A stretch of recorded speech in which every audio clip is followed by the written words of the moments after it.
మాది అద్దంకి నియోజకవర్గం సంతమావులూరు మండలంలోని కుందుర్తి గ్రామ కాపురస్తుని. మాకు కూటమి ప్రభుత్వం సాటిస్ఫైగానే ఉంది, కానీ రైతులకి గిట్టుబాటు ధర లేక చాలా ఇబ్బంది పడుతున్నారు. కొమ్మాలపాడు ఒక గ్రామం మీద చుట్టుపక్కల 20 ఊర్లు జీవనాధారంగా బతుకుతున్నారు మిరప తోటలు వేసుకొని.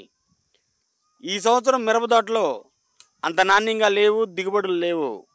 దానికి తగ్గట్టు రేట్లు కూడా కింటా 7,000 8,000 అంటే అస్సలు గిట్టుబాటు కాక రైతులు అప్పులు పాలవుతున్నారు. మరి కూలీల ఖర్చులేమో కింటాకి 8,000 9,000 అవుతున్నాయి. అమ్మబోతేనేమో అవి 7,000 8,000 అడుగుతున్నారు.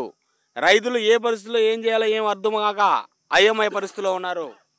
కావున మా సమస్యను వ్యవసాయ అధికారుల దగ్గర తీసుకెళ్ళి కొద్దిగా గిట్టుబాటు రేట్లు వచ్చే అవకాశాలు ఏమైనా ఉంటే కల్పించే విధంగా చేయవలసిందిగా ఈ ఛానల్ ద్వారా మేము మీకు తెలియజేస్తున్నాము. రైతుల పరిస్థితి ఏ పంట వేసినా కూడా గిట్టుబాటు ధర లేదు.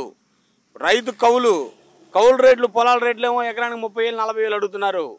పంట దిగుబడులు ఏమో తక్కువ ఉన్నాయి, కూలీల రేట్లు ఏమో ఎక్కువ ఉన్నాయి. రైతుకు అంతా నష్టపరిహారంగానే ఉంది. కావున మా అందు దయ ఉంచి ఈ ఛానల్ ద్వారా వ్యవసాయ శాఖ అధికారులందరూ రైతుల గురించి కొద్దిగా ఆలోచన పెట్టి ఏదైనా గిట్టుబాటు ధర కల్పించవలసిందిగా కోరుతున్నాము. అంటే గిట్టుబాటు ధరలు గతంలో కూడా ఇలానే ఉన్నాయండి? గతంలో ఏమన్నా కొంచెం మెరుగ్గా ఉన్నాయా? గతంలో బాగా ఎక్కువ ఉన్నాయండి. గతంలో ఇంతకుముందు కింటా 25,000 23,000 20,000 మిర్చి 25,000. ఇప్పుడు 2023లో 25,000 22,000 ఉంది. అప్పుడు మంచి లాభాలుగా ఉన్నాయి. దాన్ని చూసి ఈ సంవత్సరం కొద్ది రైతులు ఎక్కువ పంటలు కూడా వేశారు. కానీ రేట్లు అమితమితంగా దిగిపోయి కింటా 7,000 8,000 అంటే మిర్చి అసలు గిట్టుబాటు కాదండి. కనీసం కింటాకి 15,000 16,000 తగ్గకుండా ఉంటేనే రైతుకి ఏదైనా ఖర్చులు వస్తాయి, లాభాలు లేకుండా.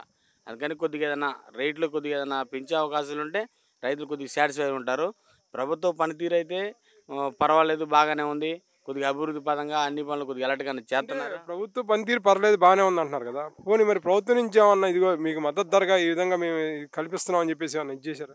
మద్దతు ధర అసలు ఎవరు చెప్పడం లేదండి. ఇప్పుడు రైతుల రేట్లు తక్కువ ఉన్నా ఎక్కువ ఉన్నా వాళ్ళ పనులు వాళ్ళకే సరిపోతున్నాయి, కానీ వీళ్ళ గురించి పట్టించుకునే వాళ్ళు తక్కువే ఉన్నారు.